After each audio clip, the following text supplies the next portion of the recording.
내용으로 나뉘어져 있었죠. 그래서 전반부에서는 왕이 직분을 감당하는 세 가지 모습이 나왔습니다. 그래서 은혜를 머금은 말을 하는, 또 전쟁에 승리하고 구원자의 직분을 감당하는, 공의로운 재판관의 직분을 감당하는, 뒤집어서 이야기하면 이 세 가지 은혜를 누릴 수 있다, 이렇게 선포했죠. 또 후반부에서는 왕비가 누리는 은혜 세 가지가 나옵니다. 첫 번째는 왕에게 가까이하고 친밀함을 누리는, 두 번째는 왕을 바라보고 또 사랑을 받고 높임을 받는, 그리고 세 번째는 왕궁에 있는 모든 것들을 다 함께 공유하고 누리는 그런 은혜를 누린다, 이렇게 고백을 했습니다. 그 뒤에 이어서 이제 앞부분 45편에서는 왕과 관련된 내용이 나왔다면, 하나님이 직분을 주셨던 왕이 어떤 일을 하고 그 왕을 통해서 성도들이, 교회가 어떤 은혜를 누릴 수 있는지에 대한 설명이 나왔다면, 지금 46편에서는 조금 더 직접적인 내용입니다. 하나님께서 어떤 은혜를 베푸시는지에 대한 내용이 나옵니다. 이 시편이, 오늘은 46편을 보는데요, 다음 주, 다다음 주까지 보게 될 47편, 48편까지 세 개의 시편이 다 이 여호와 하나님과 관련된 내용을 담고 있습니다. 그래서 조금 상세하게 이야기를 하면 46편, 오늘 보는 내용에서는 하나님께서 어떤 일을 행하시는가 세 가지 내용이 나오고요, 다음 주에 보게 될 47편, 48편에서는 우리는 어떤 은혜를 받게 되는가, 조금 이렇게 관점을 하나님 입장, 그 다음에 우리 입장, 이렇게 나누어서 설명을 합니다. 근데 뭐 거의 비슷한 그런 내용으로 되어 있습니다. 오늘 본문을 보시면 그게 세 개의 소단락으로 되어 있습니다. 이건 하나님께서 우리에게 베푸시는 세 가지 은혜가 들어있기 때문이거든요. 그리고 동시에 이거를 통해서 이 안에 보면 우리가 만나게 되는, 성도들이 만나게 되는 세 가지 환난도 나옵니다. 그러니까 환난 중에 하나님의 은혜를 베푸시니까 첫 번째 하나님의 은혜, 첫 번째 우리가 만나는 환난, 두 번째 하나님의 은혜, 두 번째 우리가 만나는 환난, 이런 식으로 본문이 되어 있습니다. 그리고 이 각각의 소단락을 보시면 이게 대체로 어떤 순서로 되어 있냐면, 처음에 하나님이 어떤 분이신가, 하나님이 어떤 은혜를 베푸시는가, 그 다음에 이제 우리가 만난 환난이 나옵니다. 사실은 내용을 이해하려면 우리가 어떤 환난을 당하는가를 먼저 이야기해야, 이런 어려움이 있는데 하나님께서 이렇게 도우신다, 사실 이렇게 이야기해야 좀 이해하기가 훨씬 더 순조롭습니다. 그런데 본문은 그렇게 구성을 안 해놨어요. 하나님이 어떤 분이신가, 하나님이 어떤 은혜를 베푸시는가를 먼저 설명하고, 그 다음에 우리는 어떤 환난을 당하는가, 이렇게 이야기를 합니다. 그러니까 이렇게 배치를 해놓은 것은 아마 하나님께서 베푸시는 은혜, 여기에 조금 더 초점을 맞추기 위해서 이렇게 한 게 아닌가 싶습니다. 자, 먼저 첫 번째 단락부터 본문 내용을 보도록 할게요. 1절에 보면 하나님께서 어떤 분이신지가 나옵니다. 하나님 우리의 피난처시요 힘이시니 환난 중에 만날 큰 도움이시라. 하나님은 피난처, 힘, 도움이 되신다, 이렇게 고백을 하고 선포를 합니다. 이걸 뭐 뒤에 나오는 환난 내용을 이야기하면 훨씬 더 쉬운데요, 이게 무슨 뜻이냐면 이런 거죠. 현재 내가 피난처가 없는 상황입니다. 근데 하나님께서 나에게 피난처를 공급해 주신다, 피난처를 주신다. 현재 나에게는 힘이 없는 상황입니다. 근데 하나님께서 나에게 힘을 주신다. 현재 나는 아무 곳에서도 도움을 받을 수 없는 상황입니다. 그런데 하나님이 나에게 도움을 주신다. 여기 보면 구체적으로 세 가지만 나왔어요. 그런데 과연 이 세 가지만 주시는 것이냐? 그건 아닙니다. 그러니까 나에게 지금 현재 상황에서, 내가 현재 당하고 있는 환난에서 절실하게 필요로 하는 것들이 있습니다. 근데 그 필요로 하는 것이 나에게는 없는 거예요. 근데 그것이 무엇이 되었든지 간에, 지금 본문에서는 피난처, 힘, 도움, 이렇게 세 가지만 구체적으로 언급을 했지만, 무엇이 되었든지 간에 현재 내 수중에 없지만 나에게 반드시 필요한 그런 것들을 하나님이 나에게 공급해 주시고 나에게 도움을 주신다, 이렇게 고백을 합니다. 하나님은 나의 필요한 것들을 채워주시는 분, 공급해 주시는 분, 도와주시는 분, 책임져 주시는 분, 이렇게 고백을 하는 거죠. 실제로 여기에서는 뭐 피난처, 힘, 도움, 이런 식으로 이야기를 했지만, 삶을 살면서 만나게 되는 여러 가지 문제들이 있잖아요. 여기서는 이제 다른 환난이 나오겠지만, 그러나 여기다 우리가 다른 것들을 좀 더 적용해서 이야기를 하자면, 건강을 잃은 사람에겐 하나님께서 나에게 건강을 주시는 분입니다. 지혜가 필요한 사람에겐 하나님은 나에게 지혜를 공급하시는 분입니다. 그렇게 고백하는 그런 내용이라고 볼 수 있습니다. 자, 그러면 어떤 종류의 환난을 만나는가? 성도가 만나는 첫 번째 환난이 나와요. 어떤 환경에서 이런 것들을 하나님이 공급하시는가? 2절에 보시면, 그러므로 땅이 변하든지 산이 흔들려 바닷 가운데 빠지든지 바닷물이 솟아나고 뛰놀든지 그것이 넘침으로 산이 흔들릴지라도. 여기 보면 산과 바다, 이런 것들과 관련된 피조세계, 자연물과 관련되어 있는 그런 어려움들이 나오죠. 사실 저는 개인적으로는 아마 여러분들도 마찬가지일 거예요. 이런 경험을 해본 사람이 많지 않을 거예요. 지진을 경험해 보신 분, 지진. 어마어마한 지진이 있어서 막 땅이 흔들흔들거린다. 이런 거 경험해본 사람이 그렇게 많지 않죠. 그죠? 저희 집은 19층에 살기 때문에 19층도 그냥 19층이 아니라 관악구에서 제일 높은 곳에 있는 19층에 살고 있기 때문에 지진이 난다 그러면 우리는 살 길이 없습니다. 예. 어떻게 할 수가 없습니다. 떨어지는 데도 한참 걸립니다. 근데 이게 지진을 경험한다든지 아니면 여기 보면 산이 흔들려서 바닷가 가운데 빠진다. 산이 통째로 바닷가 가운데 빠진다. 이건 상상도 할 수 없는 일이죠. 더군다나 바닷물이 막 솟아나고 뛰논다. 바닷물이 막 뛰놀고 있다. 그리고 바닷물이 넘쳐 들어와서 산을 다 뒤집어 엎고 있다. 그러니까 이게 자연환경과 관련되어 있는 그런 어려움들이에요. 자연환경과 관련해서. 자, 그럼 이런 종류의 어려움을 만났을 때, 그럴 때 어떤 상황이냐? 아무 곳에도 피난처가 없는 거죠. 어떠한 힘도 내가 갖고 있지 않은, 그리고 어떤 도움도 받을 수 없는 그런 상황을 만들고 있는 거예요. 온 지구가 흔들거리고 있는데, 어디로 도망갑니까? 어디서 도움을 얻을 수 있겠습니까? 한번 그냥, 우리가 경험해 본 적은 없지만 한번 상상해 보세요. 그렇죠? 난 이제 죽었구나. 이런 상황인 겁니다. 난 이제 죽었구나. 내가 아무리 발버둥을 치려고 해도 그래도 산이 다 뒤집어 엎어지는 판국인데, 바닷물이 다 넘쳐서 들어오는 판국인데, 내가 이제 어떻게 살까? 나 이제 도저히 살 길이 없다.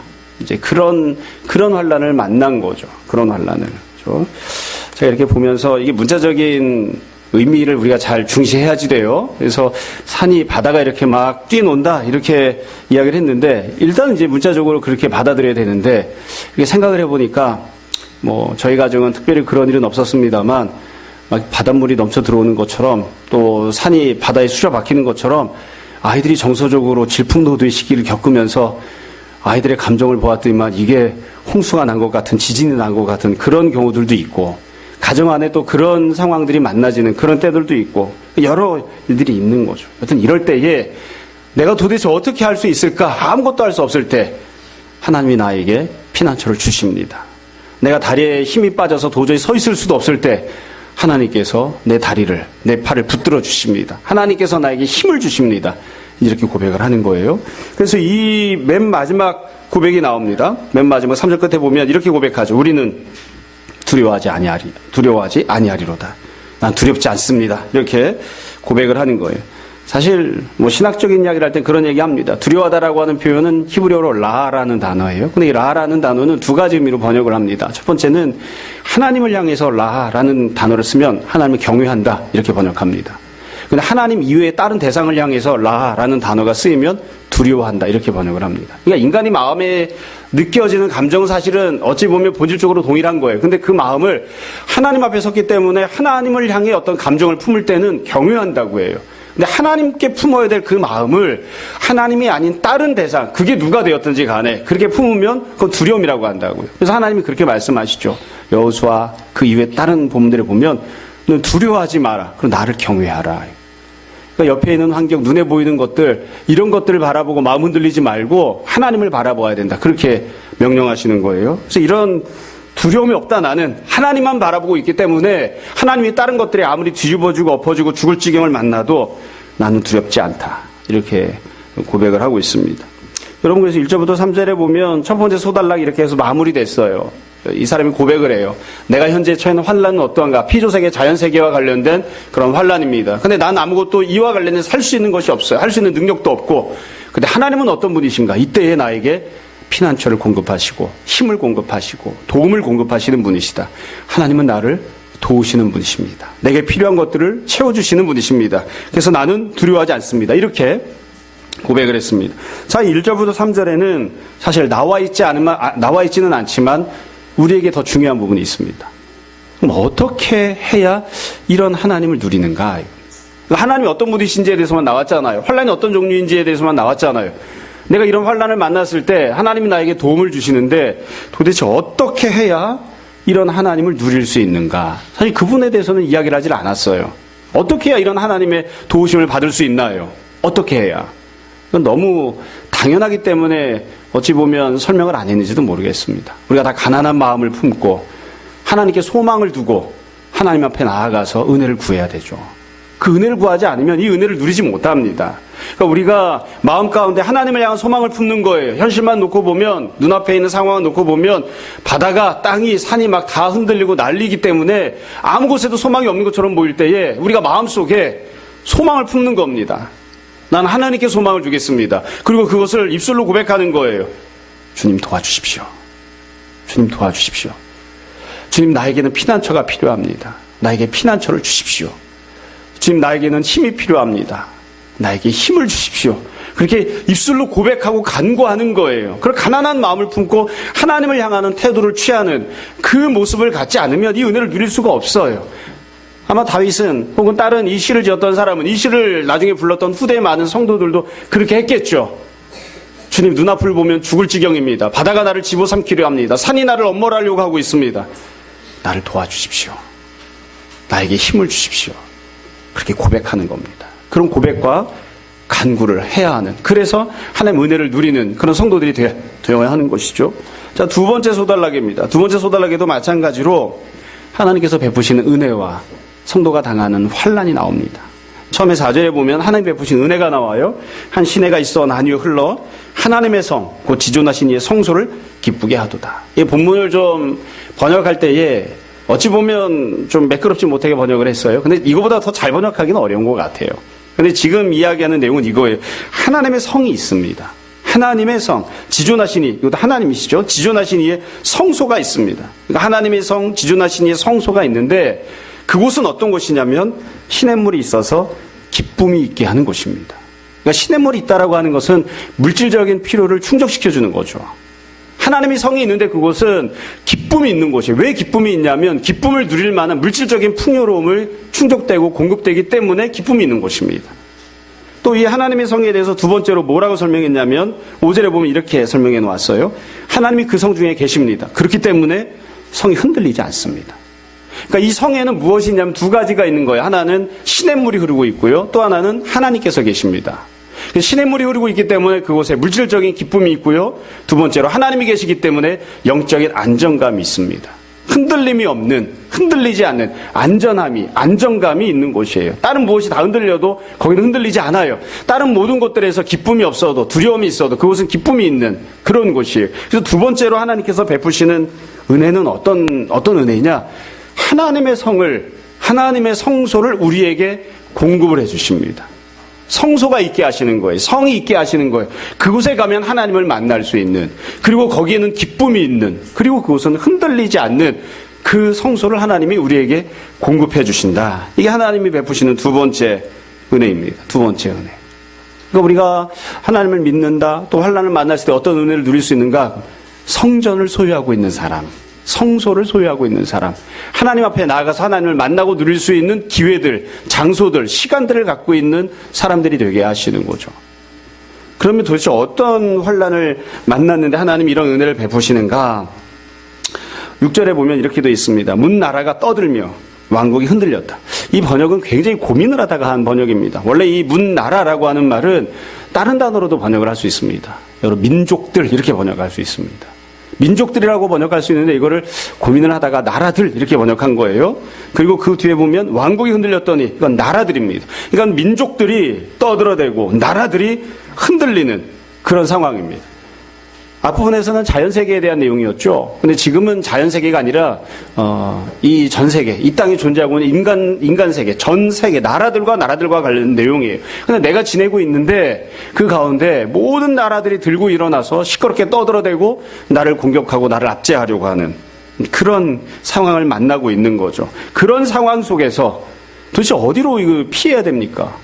어떻게 해야 여기서 우리가 살 길을 얻을 수 있습니까? 그러니까 지금도 똑같아요. 앞에 있었던 첫 번째 소달락과 마찬가지로 죽을 지경을 만난 겁니다.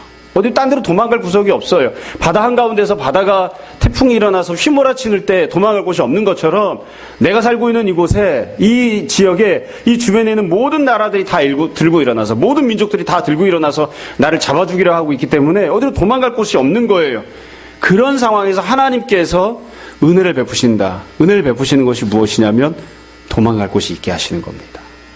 살 길을 하나님께서 예비를 하신 거예요. 그래서 어떤 나라가 만들어준 것이 아니라, 미국이 만들어준 게 아니고, 일본이 만들어준 게 아니고, 또 심지어 대한민국이 만들어준 것도 아니고 하나님께서 만드셔서 예배해 두신 하나님의 은혜를 누릴 수 있는 하나님의 성, 하나님의 성소를 하나님이 우리에게 주신다. 그곳에 가면, 거기에 가면 기쁨이 있고 그곳에 가면 흔들리지 아니하는 안전함이 있다. 온 세상이 다 흔들려도 그곳은 흔들리지 아니한다. 이런 곳을 하나님께서 예비하시고 베풀어 주셨다. 이게 하나님이 베푸시는 두 번째 은혜입니다. 그러니까 이 모든 내용에 대해서 이야기한 다음에 이 성도가 시인이 고백을 하죠. 7절에 보면 후렴구가 나옵니다. 고백하는 내용에 7절을 보세요. 만군의 여호와께서 우리와 함께 하시니 야곱의 하나님은 우리의 피난처시로다. 이 고백입니다. 이 은혜를 받았기 때문에 고백하는 내용이에요. 여호와께서 우리와 함께 하신다. 이거는 내가 어디를 가든지 하나님이 나를 찾아오셔서 나와 함께 하신다. 이런 뜻일 수도 있고, 아니면 지금 내용 있는 그대로 보면 내가 지금 있는 곳은 천하만국이 다 흔들거리고 있는 그런 심각한 상황이지만 하나님께서 나에게 도피처를 주셨기 때문에, 하나님의 성전을 하나님 만나는 곳으로 베풀어 주셨기 때문에 내가 하나님의 성전에 찾아가고, 그래서 그곳에서 내가 하나님과 함께하고 있기 때문에 내가 피난처를 얻었습니다. 이런 고백일 수도 있겠죠. 그렇죠? 여하튼 이렇게 고백을 하는 거예요. 여러분, 이 4절부터 7절까지 나온 내용은 두 주 후에 10에서 48편에서 다시 좀 더 상세하게 설명을 하고 또 고백을 할 겁니다. 자, 이 4절부터 7절까지도 마찬가지입니다. 지금 두 번째 은혜는 하나님이 성전을 주신 거거든요. 하나님 만날 수 있는 장소를. 이때 성도가 만난 환란은 온 세상이 다 흔들리고 있는 것이거든요. 자, 그러면 본문에는 나오지 않지만 이 은혜를 누리려면 어떻게 해야 되겠습니까? 다윗은 이 은혜를 어떻게 해야 누릴 수 있는지에 대해서는 설명하지 않았어요. 고백하지 않았어요. 그런데 이 은혜를 누리려고 하면 우리가 가만히 앉아 있으면 되는 것이 아니라 우리가 무언가를 해야 됩니다. 우리는 성전을 만들 수는 없습니다. 하나님께서 준비하신 성을 우리가 직접 만들 수는 없어요. 그러나 그 은혜를 누리기 위해서 우리가 해야 하는 일이 있습니다. 너무나 간단하게 우리가 잘 알고 있는 내용이죠. 거기로 찾아가야 됩니다. 성전으로 찾아가야 됩니다. 그 성전으로 찾아가지 않으면 하나님께서 예비해 두신 그 은혜를 누릴 수가 없습니다. 사실 나라들이 흔들리고 또 민족들이 다 대적을 하고 정신이 하나도 없어요. 그럴 때는 어떤 생각이 드냐면 이러다 죽고 말지 뭐. 그래서 그냥 포기하고 싶은 생각이 들 때들이 있습니다. 도대체 뭐 어떻게 살란 말이야. 뭐 이런 상황에서 어떻게 살란 말이야. 그리고서는 그냥 기가 죽고 마음도 소망이 사라지고 한 걸음도 움직이고 싶지 않고, 그래서 그냥 자포자기하고 그 자리에 팍 퍼져버리는, 그게 어찌 보면 인간의 본성일지도 모르겠습니다. 그때 힘을 내야 됩니다. 힘을 내야 됩니다. 그리고 하나님을 찾아 나와야 됩니다. 하나님 앞에 나와서 하나님께서 나의 피난처가 되어 주십시오. 다른 어떤 곳에서도 내가 피난처를 삼을 수가 없습니다.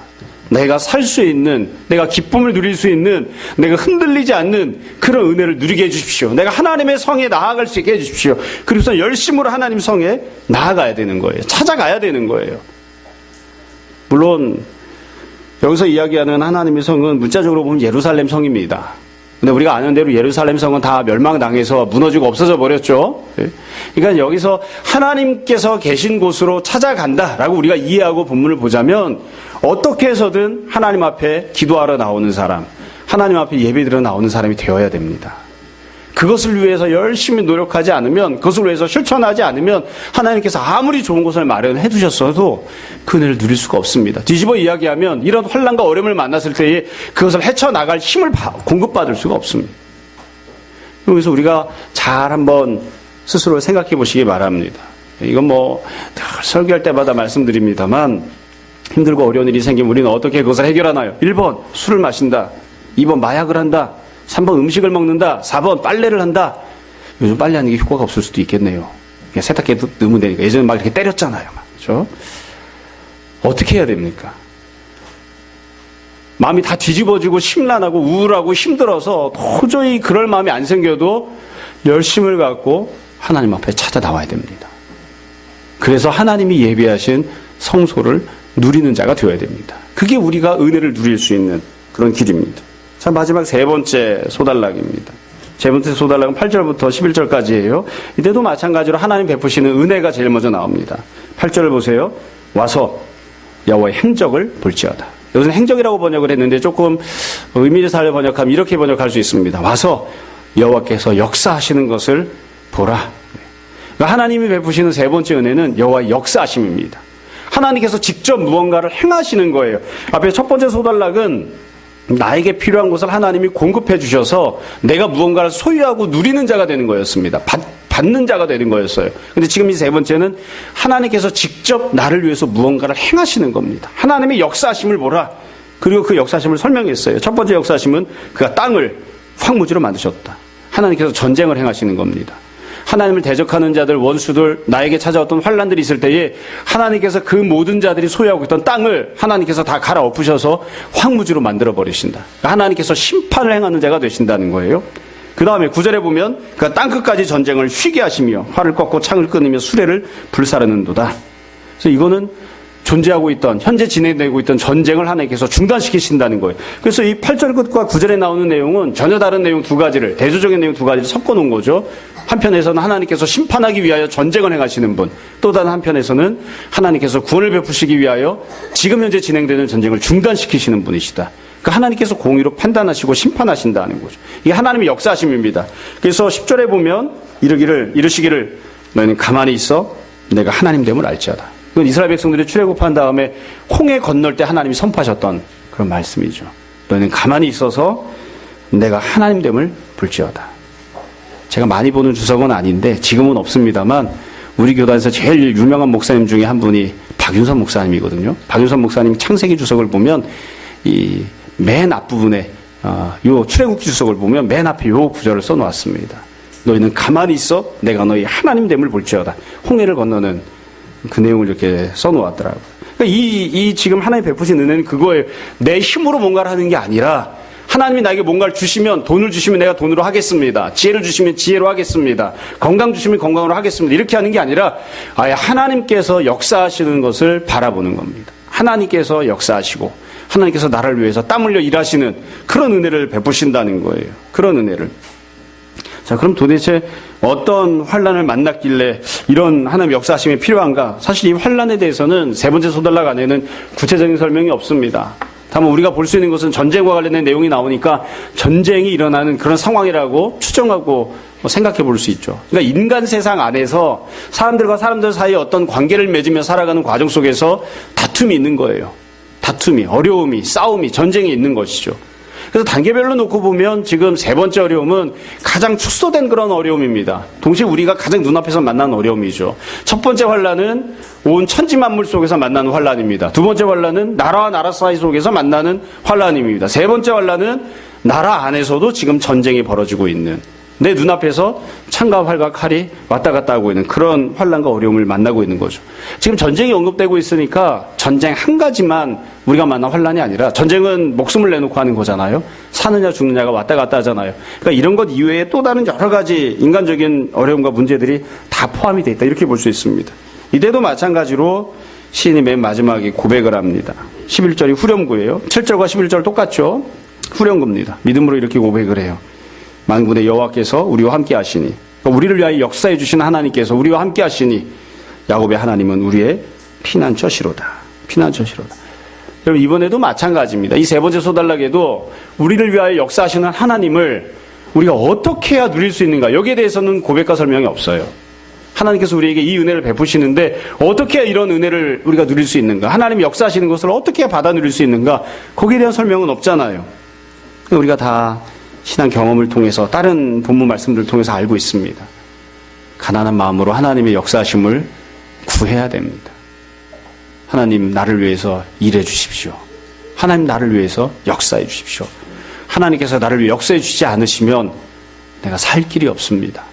나를 좀 살려주십시오. 그렇게 하나님께 은혜를 구하는 간절한 마음으로 간구하는 그런 모습이 있어야 돼요. 그래야 하나님의 역사하심을 우리가 받아 누릴 수 있습니다. 자, 이제 오늘 말씀을 정리하려고 합니다. 사실은 이 본문 내용이 어렵지도 않고요, 우리가 너무나 잘 알고 있는 내용이기도 하고요. 그래서 어찌 보면 이걸 도대체 어떻게 설교를 해야 되나, 무슨 내용을 설교해야 되나 싶기도 합니다. 하나님께 도움을 구하는 거거든요. 본문에 보면 다시 정리해 말씀드리면 하나님께서 우리에게 베푸신 은혜 세 가지가 나옵니다. 하나님 우리에게 무엇을 해주시는가, 세 가지 은혜가 나옵니다. 첫 번째는 내 힘으로 도저히 아무것도 할 수 없을 때, 지금 나에게 피난처도 없고 도움도 없고 힘이 없을 때 내게 필요한 것들 하나님이 공급해 주십니다. 하나님께서 그런 모습으로 나에게 도와주십니다. 이게 하나님의 첫 번째 은혜입니다. 그러니까 내가 아무것도 수중에 갖고 있는 것이 없을 때, 내가 나를 봐도 빈손에 불과할 때 하나님 내 손을 채워주십시오. 내 삶을 채워주십시오. 하나님 도와주십시오. 그렇게 은혜를 구해야 되고, 그 은혜가 필요할 때 하나님을 바라봐야 되는 겁니다. 두 번째로는 하나님의 성을, 하나님의 성소를 우리에게 공급해 주십니다. 아무 곳에서도 안식을 얻을 수 없을 때, 아무 곳에서도 기쁨을 얻을 수 없을 때, 내 주변이 다 흔들리고 나라와 민족들이 다 나를 잡아주기로 하는 그런 상황을 만났을 때 하나님의 성에 나아가는, 하나님께서 하나님의 성소를 베풀어 주시는 그 은혜를 우리에게 허락해 주십니다. 마지막은 하나님께서 친히 역사해 주시는 그런 은혜입니다. 여러분, 우리가 앞부분에 제가 처음에 말씀드렸습니다만 시편 45편, 앞에 나왔던 시편이죠. 45편을 보면 하나님께서 왕을 세우셔서 왕을 통해서 뭔가 은혜를 베풀게 하십니다. 그러니까 우리는 하나님이 세우셨던 사람들을 통해서도 은혜를 누릴 수 있어요. 근데 그 왕을 통해서 받았던 은혜들을 가만히 생각해 보시면 지금 하나님이 베푸시는 것과는 좀 차이가 있습니다. 물론 우리가 왕을 통해서, 남편을 통해서, 또 통치자를 통해서, 목회자를 통해서 하나님의 은혜를 누릴 수 있습니다. 그들도 은혜의 통로가 되기도 합니다. 그러나 그것이 가장 본질적이고 고차원적인 은혜는 아니에요. 가장 본질적이고 가장 근본적인 은혜는 하나님께서 베푸십니다. 그래서 우리가 왕에게 손을 벌리는 자가 되는 것이 아니라 하나님 앞에 나가서 우리의 빈 마음과 빈 손을 내어놓고 은혜를 구하는 그런 사람들이 되어야 하는 것이죠. 이게 이제 46편이 담고 있는 내용입니다. 결국 46편을 보면서 우리가 주제를 한마디로 이야기를 해라. 한마디로 이야기를 해라. 이 시인이 도대체 무슨 이야기를 하고 싶은 것인가? 무엇 때문에 이렇게 이 시를 쓰고 있는 것인가? 이렇게 이야기를 한다면 한 줄로 이야기를 해라 그러면 저는 이렇게 정리하고 싶습니다. 지난주에도 했던 이야기고요. 지지난주에도 했던 이야기입니다. 우리에게는 소망이 있습니다. 성도가 고난을 만났을 때, 어려움을 만났을 때, 구구절절히 다 쓰지 않아서 그렇지 바다에서 고난을 만나건 나라 속에서 고난을 만나건 전쟁을 만나건 이런 것 이외에도 다 마찬가지입니다. 모든 문제들에서 어떤 문제가 되었든지 간에 이 신이 고백한 것처럼 바다가 되었든 나라가 되었든 인간 세상이 되었든 여하튼 어느 곳에서 어떤 종류의 문제를 만났건 고난을 당해서 광야 같은 인생을 살아가야 될 때에 그 성도에게 소망이 있습니다. 소망이 있습니다.